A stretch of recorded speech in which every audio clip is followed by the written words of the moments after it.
সংস্কার সংকলনের যেগুলি বিষয় উনি গণতন্ত্রে গঠন এই সংবিধানে আনার জন্য গণভোটের ব্যবস্থা করেছেন, সেটা সংবিধানের গ্রহণযোগ্য কোনো বিধান নেই। এটা সংবিধানের মধ্যে নেই। শুধু নির্বাচিত সংসদ সদস্যরা সংসদে শুধু সংসদের কোনো সংবিধানের কোনো রকম কোনো পরিবর্তন করতে পারে, এবং সেই পরিবর্তন হবে একটি নির্ধারিত সংবিধান নির্ধারিত একটি পটে। সেখানে গণভোট কখন হবে, কীভাবে হবে, সেটা লিপিবদ্ধ করা আছে। কাজে এই গণভোট করে গিয়ে আমি মনে করি অন্তর্বর্তীকালীন সরকার তাদের শপথ ভঙ্গ করছেন। একই সঙ্গে আমি এটা বলতে চাই যে ওনারা যেভাবে করছেন এটা মোটেই বাস্তবসম্মত নয়। এটা গণভোটের কোনো মতামত সাধারণ লোকরা যেই এত কমপ্লেক্স বিষয় এরকমভাবে ওনারা করছেন, এটা একটা সম্পূর্ণ একটা অদ্ভুত ব্যাপার। আমার মনে হয় এই জিনিসটা প্রস্তাব যে করেছে আমি সেটার সম্পর্কে সন্দেহ করি। প্রস্তাব যারা করেছে তাদের সম্পর্কে আমার সন্দেহ হয় তারা কি সত্যিকারে বুঝে করেছেন, নাকি তারা কীভাবে এইরকম একটা প্রস্তাব করলেন। এত জটিল একটা বিষয় একটা সাধারণ গ্রামের লোকের কাছে ইয়েস নো বলেন, এটা হয়ে গেল। ওনারা ইয়েস নো বলে দিয়ে হয়ে গেল, এবং এটা শুধু এটা সংবিধান সম্মত নয়। এবং এইটার দেশে আমার অভিজ্ঞতা থেকে বলছি, ওনার দুই একটা এক্সাম্পল দিতে পারি আমি। যে সংবিধান সংশোধনগুলি তারা করেছেন, এই সংবিধান সংশোধনে, বিশেষ করে সংশোধনী যেটা এনেছেন, তাতে করে দেশ অচল হয়ে যাওয়ার সম্ভাবনা আছে। আমরা সংবিধানের আমি অনেক দিন কাজ করেছি। স্বামী হায়দার পাটোয়ারি দীর্ঘদিন তারা সংসদে কাজ করতে, আমি অনেক বেশি দিন কাজ করেছি। আমি অ্যাক্টিভলি সংবিধান এবং গভর্নেন্স নিয়ে কাজ করেছি, এবং এটার উপরে অনেক বড় বড় সেমিনারে অংশগ্রহণ করেছি। আমাদের কোনো মতামত ওনারা নেননি, নিলে আমাদেরকে বলতে পারতাম। আমি ওনাদেরকে এই কথাই বলতে চাই, ওনার অনেক জ্ঞানী ব্যক্তি, আমি ওনাদেরকে সম্মান করি। কিন্তু পিএইচডি হয়ে আপনি সাঁতার কাটার জন্য পিএইচডি হন আর যাই হন, সাঁতার শিখতে হলে সাঁতার কাটতে হবে, মাটিতে নামতে হবে, পানিতে নামতে হবে।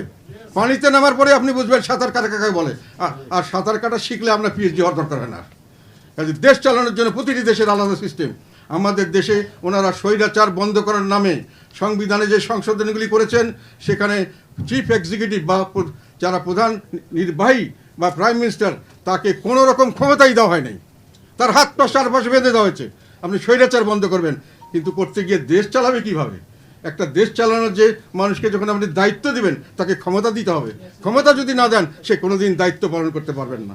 কাজে আজকে যারা প্রধানমন্ত্রী হবেন মনে করছেন বা স্বপ্ন দেখছেন, তাদেরকে আমি হুঁশিয়ার করে দিতে চাই। আমি আমার নিজের অভিজ্ঞতা থেকে বলছি, এই সংবিধান সংশোধন এক কথা এটা বেআইনি, সংবিধান বিরুদ্ধ, এবং এটা অবাস্তব। এবং সত্যিকার কথা বলতে এটা বাস্তবায়ন হলে দেশ ধ্বংসের পথে এগিয়ে যাবে। দেশে কোনো রকম কোনো স্থিতিশীলতা থাকবে না। একটি সরকার 3-4-5 দিনের মধ্যেই সরকার পরিবর্তন হবে, কোনো আইন সঠিকভাবে পাশ করতে পারবে না, এইভাবে কোনো দেশ চলতে পারবে না। যতক্ষণ পর্যন্ত আপনি একটা লোককে দায়িত্ব দিবেন, তাকে ক্ষমতা দিতে হবে। আপনি সম্পূর্ণ ক্ষমতা বাদ দিবেন, সেটা হতে পারে না। আপনি ক্ষমতাকে সুসংগ ব্যবস্থা করেন, ক্ষমতাকে কিছুটা হলো জবাবদিহিতা অধীনে এনে ছোটো করার ব্যবস্থা করেন। ক্ষমতা লাগামহীন দিবেন না, কিন্তু মোটেই ক্ষমতা দিবেন না, এইভাবে কোনো দেশ চলতে পারে না। কাজেই আমরা মনে করি যে এই সংস্কারের বিরুদ্ধে আমাদের অবস্থান থাকবে।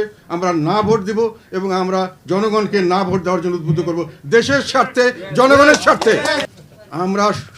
এটাতে আমরা মনে করি যে এইটা সংবিধান বিরুদ্ধ, এবং ওরা শপথ ভঙ্গ করছেন, এবং এটাতে সাধারণভাবে সাধারণ মানুষ ক্ষতিগ্রস্ত হবে, দেশ অচল হয়ে যাবে, দেশের কোনো স্থিতিশীলতা থাকবে না, রাজনৈতিক স্থিতিশীলতা ধ্বংস হবে, এবং দেশ ধ্বংসের পথে এগিয়ে যাবে। কাজে আমরা মনে করি দেশের স্বার্থে, জনগণের স্বার্থে এবং আইনের শাসনের স্বার্থে আমরা বিশ্বাস করি যে এই গণভোটকে আমাদের সকলকে প্রত্যাখ্যান করা উচিত, না ভোট দেওয়া উচিত, এবং এই গণভোট অনুষ্ঠিত না হোক সেটাই আমরা চাই, আমরা দাবি করি।